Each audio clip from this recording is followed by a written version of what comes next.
विजय शेखर शर्मा जो कभी 10,000 की नौकरी किया करते थे, 8 लाख का लोन लेकर के उन्होंने पेटीएम की पेरेंट कंपनी 197 कम्युनिकेशंस की शुरुआत करी, जिन्होंने पूरी भारत की फिनटेक रिवॉल्यूशन को नया नाम दिया। आज उनकी कंपनी ही बुरी तरीके से क्रैश कर रही है। देखो भाई, मैं कोई मार्केटिंग बाबा तो नहीं, लेकिन इतना जरूर कहूंगा कि किसी भी बिजनेसमैन को फ्यूचरिस्टिक जरूर होना चाहिए, लेकिन अनरियलिस्टिक बिल्कुल नहीं। और आज यही कारण है कि पेटीएम को मार्केट से बुरी मार पड़ रही है। सोच के देखो कि जिस कंपनी का रेवेन्यू लगातार 3 सालों से 3,000 करोड़ के आसपास ही भटक रहा है, वो कंपनी भारत का सबसे बड़ा आईपीओ लाना चाहती है। और आईपीओ का वैल्यूएशन उन्होंने कोट किया था 1,40,000 करोड़। और इस वैल्यूएशन से ये सिर्फ भारत की ही नहीं, पूरी दुनिया की मोस्ट वैल्यूड फिनटेक कंपनी बन गई थी।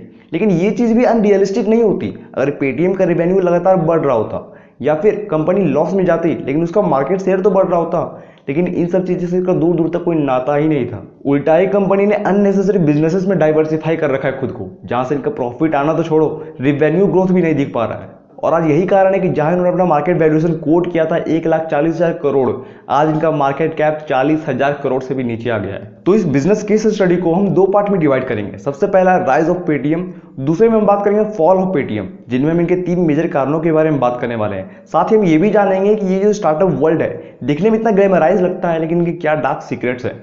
साथ ही पेटीएम के उन फैक्ट्स के बारे में हम नजर डालेंगे जो कि आपको शायद ही पता होंगे। तो चलिए वीडियो शुरू करते हैं।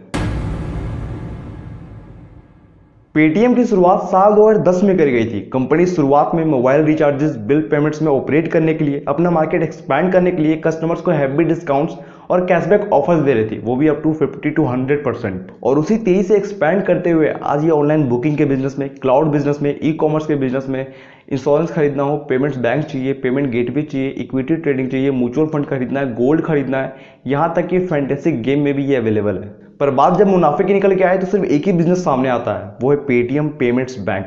साल 2011 में इन्होंने $10 मिलियन की फंडिंग उठाई, जहां से कंपनी ने तेजी से एक्सपैंड करना शुरू किया। आप यकीन नहीं करोगे, जहां अगस्त 2014 में इनका टोटल यूजर बेस था 1.18 करोड़, सिर्फ एक साल में बढ़ करके ये हो गया 10.4 करोड़। आज इनका परचेस मल्टीपल बिजनेसेस में हो चुका है। सबसे बड़ा कारण है साल 2015 में चाइनीज बिलियनर जैकमा की कंपनी अलीबाबा ने इसके अंदर $213 मिलियन का इन्वेस्टमेंट करा।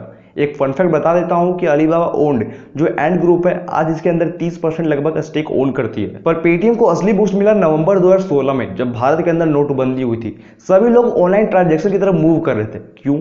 क्योंकि भैया 2014 में जियो का भी रिवॉल्यूशन आ चुका था, सबके पास नेट कनेक्शन आ गई थी। देखते ही देखते पेटीएम इतना तेजी से ग्रो करने लग गया कि इनका यूजर बेस 33 करोड़ का हो गया। इन्होंने काफी सारे फॉरेन इन्वेस्टर्स को अपनी तरफ अट्रैक्ट किया। जैसे साल 2017 में इसके अंदर सॉफ्टवेयर ने इन्वेस्ट किया, साथ ही 2018 में बर्कशायर हैथवे ने भी इसके अंदर हैवीली इन्वेस्ट किया, जहां से इनका जो मार्केट वैल्यूएशन हो गया था वो हो गया था $10 बिलियन का। जहां एक और कंपनी का वैल्यूएशन बड़े बड़े जंप मार रहा था, इनके रेवेन्यू स्ट्रीम भी काफी ज्यादा बढ़ते जा रहे थे, लेकिन रेवेन्यू ग्राफ इनका काफी ज्यादा स्टेबल था, वहां कोई ग्रोथ दिख ही नहीं रही थी। पेटीएम का मेनली 2 रेवेन्यू स्ट्रीम है। सबसे पहला पेमेंट एंड फाइनेंशियल सर्विसेज, जहां से पूरी पेटीएम का 75% ऑफ रेवेन्यू निकल के आता है। इसके अंदर पेमेंट्स गेटवे हैं, या फिर पेमेंट्स बैंक हो गया, या फिर इक्विटी, म्यूचुअल फंड, इंश्योरेंस, सब इसके अंदर आता है। दूसरा आ गया cloud businesses and e commerce business, जहां से 25% ऑफ रेवेन्यू निकल के आता है। इसके अंदर पेटीएम मॉल आ गया, और कुछ SaaS सॉफ्टवेयर हैं इनके, जहां से सर्विसेज देते हैं मर्चेंट्स को, वो यहां से देते हैं। तो जब कंपनी का वैल्यूएशन भी इंक्रीज कर रहा था, इनका यूजर बेस भी बढ़ रहा था, तो इसलिए ये पैसे क्यों नहीं कमा पा रहे थे? अब एक बात बताओ, किसी भी कंपनी का आईपीओ कब सक्सेसफुल होता है? इन 3 कारणों से। सबसे पहला कि वो बिजनेस प्रॉफिटेबल चल रहा है और वो अपना बिजनेस एक्सपैंड करना चाहते हैं, तो इसलिए वो पैसा रेज करेंगे। तो जब इन्वेस्टर्स को दिखता है कि वो कंपनी प्रॉफिटेबल है, तो वहां से उनका सक्सेसफुल आईपीओ हो सकता है। दूसरा कि वो बिजनेस प्रॉफिटेबल है, लेकिन वो बिजनेस और नए नए बिजनेस में डाइवर्सिफाई करना चाहती है, बोले तो अलग मार्केट में हाथ मारना चाहती है, तो वहाँ भी इन्वेस्टर्स है उनको मौका दे सकते हैं और उसके अंदर कंपनी का शेयर खरीद सकते हैं, तो वहाँ से भी इनका आईपीओ सक्सेसफुल हो सकता है। और तीसरा कि भैया बिजनेस तो प्रॉफिटेबल है नहीं, लेकिन उनका मार्केट में अच्छा ग्रोथ दिख रहा है, रेवेन्यू लगातार बढ़ रहा है, मार्केट शेयर बढ़ रहा है, तो इन्वेस्टर्स ये सोच लेते हैं कि चलो मार्केट शेयर बढ़ रहा है तो फ्यूचर में कंपनी उनसे मोनेटाइज करके पैसे कमा सकती है, मतलब सक्सेसफुल हो जाएगी, तभी उसमें रिस्क लेना चाहती है। लेकिन भैया पेटीएम के पास ये तीनों चीजें मिसिंग ही थी। सबसे पहली गलती 3F, futuristic without focusing on fundamentals. जैसा कि उन्होंने शुरुआत में फोकस करा था रिचार्जेस और बिल पेमेंट्स के ऊपर, फिर धीरे धीरे ये शिफ्ट होते हैं डिजिटल वॉलेट्स की तरफ। विजय शेखर शर्मा जो कि पेटीएम के अंदर कैशबैक्स का दबा के ऑफर दे रहे थे ताकि हमारा मार्केट शेयर ज्यादा हो सके, इन्होंने भैया सोच लिया कि अब मार्केट में हम पैसा कैसे कमाएंगे, तो वो कमाएंगे डिजिटल वॉलेट्स के थ्रू। लेकिन कैसे? तो क्या करेंगे कि डिजिटल वॉलेट पे जो उनका पैसा रहेगा, अगर वो अपना बैंक में उसको ट्रांसफर करेगा उस पैसे को, तो उस पर हम 2 से 5% तक कमीशन चार्ज करके वहां से हम अपना रेवेन्यू जनरेट करेंगे, प्रॉफिट बनाएंगे। और फिर दिसंबर 2016 में आता है यूपीआई और भीम का कॉन्सेप्ट। यहाँ पे पेमेंट ट्रांसफर करना कंप्लीटली फ्री ऑफ कॉस्ट बन जाता है। यहाँ पे पेटीएम का कहना था कि यूपीआई पेमेंट्स होती हैं उनसे पैसा नहीं बना पाएंगे और ये मार्केट में उतना चलेगा भी नहीं, क्योंकि डिजिटल वॉलेट्स के लोगों को आदत पड़ चुकी है और इनकी यही थिंकिंग इनकी सबसे बड़ी गलती साबित हुई। आप इस चार्ट में देख लो कि जहां एक और फोन पे, गूगल पे का मार्केट शेयर एक्सपोनेंशियली ग्रो कर रहा है, वहां पेटीएम इससे काफी पिछड़ा हुआ है। पता है क्यों? क्योंकि जहां एक और फोन पे और गूगल पे यूपीआई सर्विस को ग्रो करने के लिए कस्टमर्स को हैवी डिस्काउंट्स दे रहे थे, स्क्रैच कार्ड्स दे रहे थे, आपको भी याद होगा। लेकिन भैया पेटीएम अभी भी डिजिटल वॉलेट्स की तरफ ही फोकस कर रहा था, क्योंकि उन्होंने सोच रखा था कि पैसा हमें वहीं से ही कमाना है। दूसरा, अननेसेसरी एंड कॉपीकेट डाइवर्सिफिकेशन। अक्सर ही आपने देखा होगा कि कई सारे स्टार्टअप्स फेल हो जाते हैं। पता है क्यों? क्योंकि वो बाहर की कंट्रीज, यूएस, चाइना की जो प्रोडक्ट्स वहां पे चल रहे होते हैं, वो सोचते हैं कि भैया इंडिया में भी उसी प्रोडक्ट को हम नए तरीके से लॉन्च करेंगे और यहाँ वो चल जाएगा। पेटीएम का भी नाता चाइना से बड़ा पुराना ही रहा है। नहीं, सिर्फ इन्वेस्टमेंट पर्सपेक्टिव से नहीं, कॉपी कैट प्रोडक्ट से भी। जब इनका डिजिटल वॉलेट वाला बिजनेस सही से काम नहीं करने लगा, तब इन्होंने चाइनीज के एक B2C फर्म टी मॉल से इंस्पायर होकर के भारत के अंदर खोला पेटीएम मॉल, और इसके अंदर भी अलीबाबा ने ही हैविली इन्वेस्टमेंट कर रखा था। भैया यहाँ भी लेकिन इनका दाल गला ही नहीं। क्यों? क्योंकि इस ई कॉमर्स मार्केट के अंदर पहले से ही अमेजोन और फ्लिपकार्ट ने अपना कब्जा बना के रखा था और इनका कोई यूएसपी भी तो नहीं था। सिर्फ कैशबैक के ऊपर कोई कितना दिन तक सर्वाइव कर सकता है। अब आए इनके ऑनलाइन टिकट बिजनेस के ऊपर, तो इसके अंदर भैया पहले से महारथी बैठे हुए हैं। सबसे पहला मेक माई ट्रिप, जो कि 22 साल पुरानी कंपनी है और स्टॉक मार्केट में लिस्ट भी है। दूसरा गो आई वीवो, जो कि 15 साल पुरानी कंपनी है और ये दोनों कंपनी अभी तक प्रॉफिटेबल हुई नहीं है। तो ये पेटीएम इसमें कैसे सक्सेसफुल हो जाएगा? फिर पेटीएम ने देखा कि भैया ये जो स्टॉक मार्केट का कॉन्सेप्ट है वो भी काफी सारी रिवॉल्यूशनरी हो चुका है, तो चलो इसमें भी एंट्री मार लेते हैं। तब उन्होंने wealth management services Paytm money को लॉन्च किया। अब इसके अंदर भैया इस इंडस्ट्री के अंदर पहले से जीरोधा ने अपना कब्जा बना के रखा है और जीरोधा के बाद अब स्टॉक्स है, एंजल वन है, कई सारे प्लेयर्स पहले से हैं। और पेटीएम मनी जब उस इंडस्ट्री में आई तो कुछ अलग तो कर नहीं रही थी, वही सर्विसेज दे रही थी जो कि पहले जीरोधा वगैरह सब दे ही रहे थे। तो भैया लोग उनके पास जाएंगे जो कि उसका डिस्कवरर है, उसके पास क्यों जाएंगे जो बाद में आके फॉलोअर बना हुआ है। अब बात करें इनके पेटीएम के क्लाउड बिजनेसेस के ऊपर, तो भैया इस इंडस्ट्री के अंदर बोले तो क्लाउड सर्विसेज के अंदर अमेजोन की कंपनी है AWS, जिसका पूरा मार्केट शेयर इस इंडस्ट्री के अंदर 32% है। और इसके बाद आता है गूगल, एज्योर जैसी कंपनीज जो कि भी मार्केट में डोमिनेट कर रही है। तो एक लॉस मेकिंग कंपनी पेटीएम इस इंडस्ट्री में आकर के इन प्रॉफिटेबल बिजनेसेस से, इतने जायंट बिजनेसेस से कैसे कॉम्पीट करेगा? अब मुझे मालूम है आप क्या सोच रहे होगे, यही ना कि पेटीएम का क्या सारा बिजनेस लॉस मेकिंग ही है?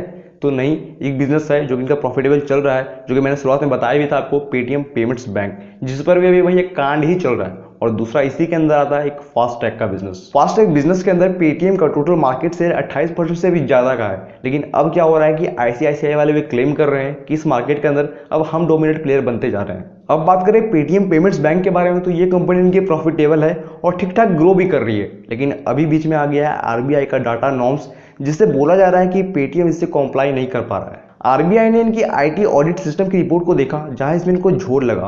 रिपोर्ट के मुताबिक बोला जा रहा है कि पेटीएम हमारे इंडियन यूजर्स का जो डाटा है वो चाइनीज कंपनी के साथ लीक कर रही है, और इसी कारण आरबीआई ने पेटीएम को बोल दिया कि अब वो पेमेंट बिजनेसेस के अंदर नए कस्टमर्स को ऑनबोर्ड नहीं कर सकते हैं। साथ ही उन्होंने ये भी बोल दिया कि जो आपका आईटी सिस्टम का ऑडिट है उसको फिर से बना के भेजो डिटेल्ड में। और तब तक के लिए आरबीआई ने इनके पेमेंट बिजनेसेस के ऊपर बैन लगा दिया है। मैं बता दूं कि पेटीएम पेमेंट्स बैंक के पास आज 6.4 करोड़ यूजर्स है, और ये कोई पहली बार नहीं है, ये इवन तीसरी बार है जब आरबीआई पेटीएम के खिलाफ कोई एक्शन ले रहा है। और फ्यूचर में भैया इनका सपना है स्मॉल फाइनेंस बैंक बनाने का। अब आप मुझे नीचे कमेंट करके बताओ कि जिस कंपनी के साथ इतना सारा कांड हो रहा होगा, जिसका डायरेक्ट लिंक चाइना से होगा, इन्वेस्टमेंट से या फिर डाटा सिक्योरिटी को लेकर के, तो उनको भैया स्मॉल फाइनेंस बैंक का लाइसेंस कहां से मिलेगा? तीसरा, टॉप मैनेजमेंट डिस्प्यूट। अब आप मुझे बताओ कि किसी भी बंदे को हायर करने से पहले उसमें क्या देखा जाता है? उसकी ability, confidence, past experience, right? पर द मॉर्निंग कॉन्टेस्ट के रिपोर्ट के अकॉर्डिंग सर विजय शेखर शर्मा किसी भी बंदे को हायर करने से पहले उसका लिंक्डइन प्रोफाइल चेक करते हैं। कोई मैटर नहीं करता कि वो बंदा सेल्स में काम कर रहा है, किसी गेमिंग के अंदर काम कर रहा है, या कॉमर्स का बिजनेस संभाल रहा है, या फिर डिस्ट्रीब्यूशन देख रहा है, कोई मैटर नहीं करता। अगर उसने अपने इंटरेस्ट के अंदर लिख रखा है कि वो फाइनेंस में इंटरेस्ट है, तो भैया उसको वहां से उठा करके ये फाइनेंस सर्विस जो है इनका फाइनेंस बिजनेस है उसके अंदर घुसा के डाल देते हैं। ये सब देख करके और कंपनी के कुछ इंटरनल डिस्प्यूट्स के कारण पिछले 2 सालों में 10 से भी ज्यादा टॉप मैनेजमेंट्स ने इस कंपनी को छोड़ दिया है। एक बंदे हैं अशोक कुमार सक्सेना, जो कि ये क्लेम करते हैं कि साल 2000 में उन्होंने पेटीएम के अंदर 13 लाख रुपए इन्वेस्ट किया था। जिसके बाद इनको पेटीएम का 55% स्टेक मिलना था, लेकिन वो चीज़ अभी तक नहीं मिली है। हालांकि विजय सर ने इस चीज़ को बेबुनियाद बताया और दिल्ली हाईकोर्ट ने भी पेटीएम का ही साथ दिया। और अभी पिछले महीने की न्यूज़ थी कि विजय सर ने रैश ड्राइविंग करके डीसीपी की कार को ठोक दिया, जिसके बाद इनको अरेस्ट कर लिया गया और बेल के बलबूते पे ये छूटे हैं। पर इनोवेट के जो फाउंडर है सर रितेश मलिक, इन्होंने कहा कि मैं वहाँ स्पॉट पे मौजूद था, एक्सीडेंट हुई थी, लेकिन विजय ने सारी चीज़ों को आराम से हैंडल किया। ऐसा अरेस्ट वगैरह का, ये बेल का कोई सीन ही नहीं हुआ था, ये सब बेबुनियाद है। पर दोस्त भले ये चीज़ें बेबुनियाद हो और झूठ हो, लेकिन मार्केट में जब ये सब हलचल मचती है तो इन्वेस्टर्स को और मार्केट मूड को ये काफ़ी ज़्यादा निराशा देता है और आपका इमेज भी खराब होता है इससे। वैसे मुझे जो इनकी सबसे बड़ी गलती लगी है वो है ज़रूरत से ज़्यादा डाइवर्सिफिकेशन, बिना कोई एक बिजनेस को प्रॉफिटेबल बनाए दूसरे बिजनेस में डाइवर्सिफिकेशन करना, और एक आईपीओ जो इनका प्राइस था वो ओवर वैल्यूड था, जो कि अभी भी करेक्शन मोड पे ही है। सोच के देखो, जब इसका आईपीओ लिस्टिंग जो प्राइस था वो था 2150 रुपए, और आज ये गिर गिर के 597 रुपए से भी नीचे आ गया है। और तो और मैक्वायर ग्रुप, जिन्होंने पेटीएम का पहले प्राइस जो टारगेट किया था वो टारगेट किया था 700 के आसपास, लेकिन अब ये इतना गिर रहा है कि उन्होंने अपना टारगेट प्राइस को भी काफ़ी नीचे कर दिया और बोल रहे हैं कि ये 450 के भी नीचे आ सकता है, क्योंकि सबका यही पॉइंट ऑफ व्यू है कि ये कंपनी अभी नियर फ्यूचर 5 साल तक प्रॉफिटेबल तो नहीं हो पाएगी, और उसी कारण से इसका जो आईपीओ प्राइस चल रहा है वो काफ़ी ओवर वैल्यूड है। वैसे मैं बता दूं कि अमेजोन जैसी इतनी बड़ी कंपनी भी जब स्टॉक मार्केट के अंदर लिस्ट हुई थी तो 4 साल लगे थे उसको प्रॉफिटेबल होने में। तो कोई भी नए नए स्टार्टअप्स जब होते हैं तो उसको समय लगता है स्टेबल होने में। मिलते हैं हम इसी तरह की नेक्स्ट इंसाइटफुल, पावरफुल और नॉलेजफुल वीडियो के साथ। तब तक के लिए आप सभी खुश रहिए, संतुष्ट रहिए, तंदुरुस्त रहिए। गुड बाय, जय हिंद।